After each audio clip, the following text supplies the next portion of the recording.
Welcome to Beyond 5 Minutes, where we delve a little deeper into the games discussed in 5 Minutes, Not 5e. My name is Daniel, otherwise known as the Copper Compendium, and I'll be your host. On this episode, we're expanding on my chat with Seren Briar about decay. To begin, then, what inspired you to make this game? And why mushrooms? I just really like mushrooms. I think mycology and fungi are so cool. Like, the way mycelium communicates is so similar to how the human brain works, and the fact that even though we usually think of mushrooms as plants, they're more closely related to us. I made some doodles before I started writing the game of these creepy, cute little mushrooms with teeth. Trust me, the illustrations done by Smiling Jay are way better than mine. And I just kind of took that image and ran with it until I had a game. You described this game in our first interview as a pick-up-and-play party game. Was that the aim from the offset? For the most part, it was. I wanted it to be a one-page game for sure.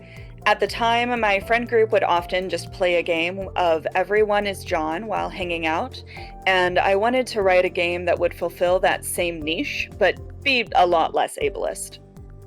I see that there are 2 editions of the game. Why did you decide to rework the game, and why did you choose to keep the original available? Decay was the second game I ever designed. I've grown a lot as a designer since then. I'd received some feedback over the years, both by playing it myself and from others who'd played it. I realized I first needed to rework the success rate. There wasn't enough tension or failure in the original. I needed to reorganize the information to make it easier to take in, and redistribute some of the mental load.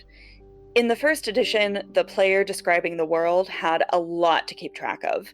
Since I wanted it to be playable while hanging out and potentially imbibing, I needed to reduce the overhead for any one player. It also desperately needed to become printer-friendly. I kept the original version up because, well, I just didn't want it to become lost media, you know? It's a piece of my history, and even if it's not perfect, I'm still really proud that I did it. People go back to and play old editions of games all the time, and I didn't want to take that away from folks. Since it's digitally sold, I didn't want the only people with access to copies to be those who'd acquired the game already. I don't have print costs or anything since it is online, so it was a pretty easy decision to just leave the first version up. I don't make games to necessarily make money, so the second edition is available for free to people who already owned the game as well. As a one-page game, the game has to be concise.